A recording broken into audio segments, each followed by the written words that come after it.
Hello students, so let's start our lecture number 3, Chemistry.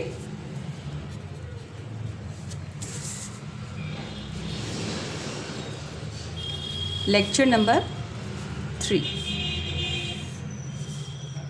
Class 9th. इससे previous lecture में मैंने आपको matter के बारे में बताया है और उसकी प्रॉपर्टीज़ हमने स्टार्ट की थी। क्या क्या कैरेक्टरिस्टिक्स होते हैं, कुछ कैरेक्टरिस्टिक्स मैंने आपको बताए थे मैटर के, आप उन्हीं को डिस्कस कर रहे हैं। क्लियर?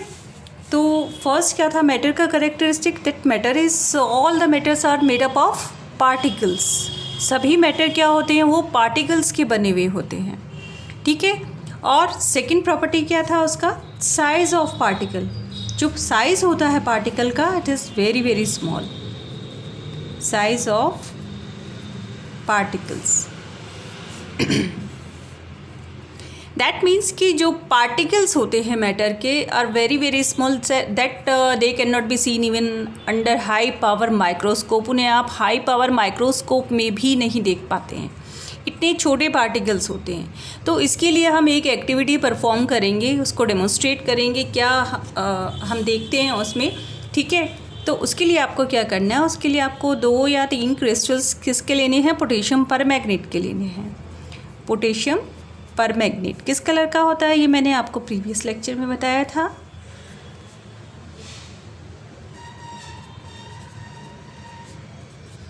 ये होता है आपका पर्पल कलर का। क्लियर? ओके। अब क्या करना है? हमें 100 ml वाटर लेना है एक ग्लास बीकर में। सपोज करिए कि ये आपका ग्लास बीकर है और इसमें आपने 100 ml वाटर लिया। ठीक है, 100 ml। इसमें आपने 2 या 3 क्रिस्टल्स जो हैं वो पोटेशियम परमैंगनेट के डाल दिए। ओके। क्या होगा? आप इसे अच्छे से स्टिर कर दीजिए और ये डिज़ोल्व हो जाएंगे। तो वाटर का कलर कैसा हो जाएगा आपका? ये डीप पर्पल कलर का या डार्क पर्पल कलर का हो जाएगा। Clear that? अब नेक्स्ट स्टेप क्या करना है आपको? इसमें से इस 100 ml वाटर में से आपको 10 ml लेना है और एक दूसरे बीकर में ट्रांसफ़र करना है। आपने 10 ml सपोज करिए कि ये पर्पल वाटर जो था आपका इस बीकर में ट्रांसफ़र कर दिया है। कितना? 10 ml। ठीक है। अब क्या करना है? 90 ml इसमें क्लीन वाटर डालना है। आपने फिर से इसमें 90 ml वाटर डाला तो टोटल कितना हो गया? ये 100 ml हो गया। ठीक है, 10 + 90। तो अब क्या देखेंगे आप? इसका कलर भी पर्पल हो जाता है। ठीक है, जो आपने वाटर ऐड किया था वो भी पर्पल हो जाता है, बिकॉज आपने 10 ml पर्पल वाटर भी इसमें लिया था। अब फिर से आपको क्या करना है? इसको आप स्टिर कर लेंगे। फिर से आपको यही एक्टिविटी रिपीट करनी है। फिर आप इसको लीजिए 10 ml इस वाले सॉल्यूशन का मिक्सचर लीजिए। इस सॉल्यूशन को आपको 10 ml इसमें ट्रांसफ़र करना है। ये आपने सपोज करिए कि 10 ml यहाँ ले लिया है। ठीक है। फिर इसमें 90 ml आपको क्या करना है? क्लीन वाटर ऐड करना है प्लस 90 ml। अब क्या होगा? फिर से आपका वाटर जो है वो कैसा हो जाएगा? पर्पल कलर का ही हो जाएगा, लेकिन उसका जो कलर है वो, उसकी इंटेंसिटी जो है वो डिक्रीज़ हो जाएगी। दैट मीन्स कि वो यहाँ डीप पर्पल था तो यहाँ थोड़ा हल्का होगा, फिर थोड़ा और हल्का होगा। ठीक है, लाइट पर्पल होता चला जाएगा। ये एक्टिविटी आपको कम से कम 5 या 6 बार रिपीट करनी है। फिर से 10 ml लेंगे, फिर से अगले बीकर में ट्रांसफ़र करेंगे, उसमें 90 ml वाटर ऐड करेंगे। ठीक है, फिर उस बीकर का 10 ml फिर दूसरे बीकर में लेंगे और फिर उसके बाद फिर उसमें 90 ml वाटर ऐड करेंगे। तो 5 या 6 बार करने के बाद हम देखते हैं जो हमारे पास लास्ट बीकर जो आता है, लास्ट बीकर, उसका जो वाटर होता है उसके अंदर जो सॉल्यूशन है हमारा वो बहुत ही लाइट पर्पल कलर का शेड होता है, लाइट पर्पल। दैट मीन्स ये एक्सपेरिमेंट क्या शो कर रहा है? That even on continuous dilution, हम क्या कर रहे हैं? लगातार डाइल्यूशन ही तो करते जा रहे हैं। वाटर ऐड करना, दैट मीन्स कि डाइल्यूट करना उसको। ठीक है, कॉन्टीन्यूस डाइल्यूशन करने पर भी पोटेशियम परमैंगनेट सॉल्यूशन जो है आपका वो अपना कलर रिटेन करके रखता है। हालांकि उसकी इंटेंसिटी जो है वो डिक्रीज़ हो जाती है, लेकिन उसके बावजूद भी उसमें कलर आपका रहता है। भले ही वो लाइट पर्पल हो गया है, बहुत ज़्यादा हल्का पर्पल हो गया है, लेकिन पर्पल होता है। तो दैट मीन्स जो पार्टिकल्स थे पोटेशियम परमैंगनेट के वो इतने छोटे होते हैं कि वो लास्ट तक भी आपके स्प्रेड होते रहते हैं पूरे वाटर के अंदर। ठीक है, तो ये एक्टिविटी आपकी क्या शो कर रही है? That size of particles are very very small, बहुत छोटा साइज़ होता है इन पार्टिकल्स का। ठीक है, अब नेक्स्ट जो हमारा मैटर का करेक्टरिस्टिक था वो क्या था? The particles of matter have space between them. The particles of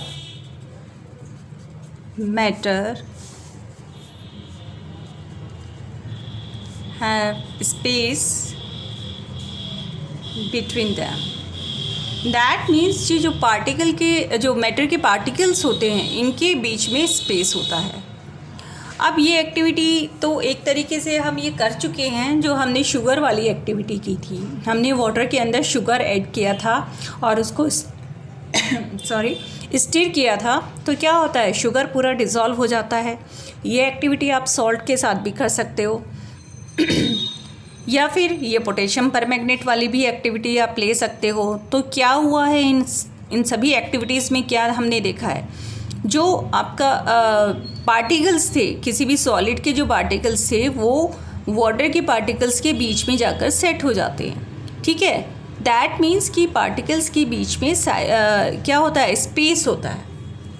ठीक है, तो जैसे जैसे शुगर हम ऐड करते हैं वाटर में, टाइनी पार्टिकल्स जो होते हैं वो ब्रेक ऑफ होते रहते हैं और जितने भी शुगर के ग्रेन्यूल्स होते हैं, पार्टिकल्स होते हैं, they go into the spaces between the particles of water and form a homogeneous mixture. ठीक है, एक होमोजीनियस मिक्सचर या होमोजीनियस सॉल्यूशन वो बना लेते हैं। ओके, इसी मैनर में आपने देखा होगा जब भी आप टी बनाते हैं, कॉफ़ी बनाते हैं, लेमोनेड बनाते हैं, तो पार्टिकल्स जो होते हैं एक टाइप के मैटर के जो पार्टिकल्स होते हैं वो दूसरे टाइप के पार्टिकल्स के स्पेसिस के बीच में जाकर एडजस्ट हो जाते हैं। तो these activity shows that particles of matter have space between them. Clear that? ये आपको समझ में आ गई पूरी एक्टिविटी?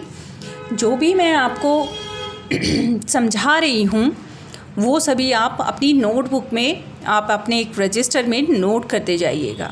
ठीक है, जिससे आपको सारी चीज़ें याद रहें और जब भी आपका एग्ज़ाम हो आप उन्हें थोरोली पढ़ लें तो आपको बहुत इजी हो जाएगा। Clear that? तो आपके पास बुक्स भी होंगी और जिसके पास नहीं है वो परचेज़ कर लीजिएगा, जिनके पास है वो उसमें उसकी हेल्प ले सकते हैं। Clear?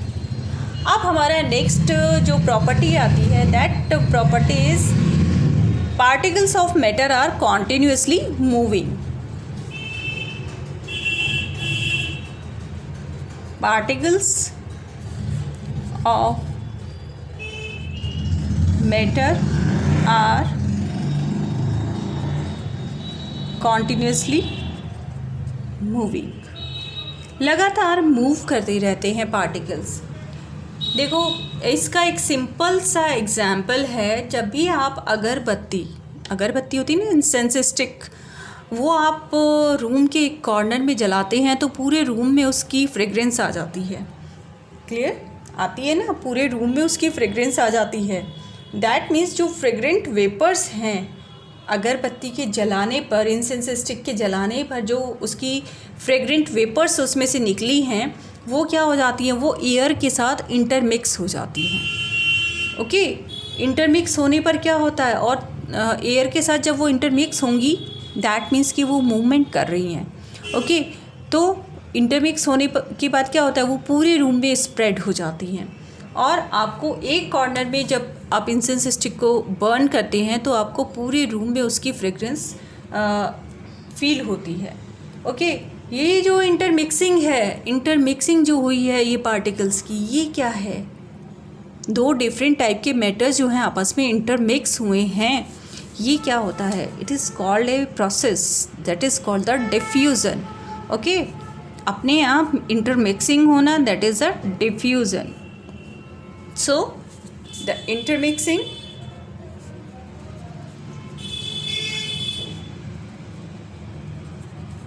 of particles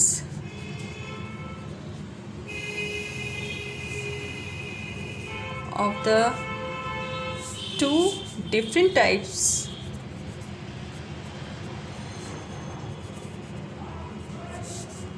of matter on their own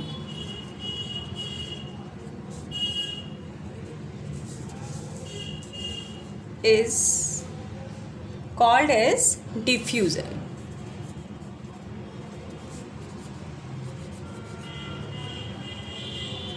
clear that ये डिफ्यूज़न होता है। ओके, इसको डेमोन्स्ट्रेट करने के लिए हम कुछ और भी एक्टिविटीज़ आपको डिस्कस करेंगे आपके साथ, तो अपने नेक्स्ट लेक्चर में। क्लियर?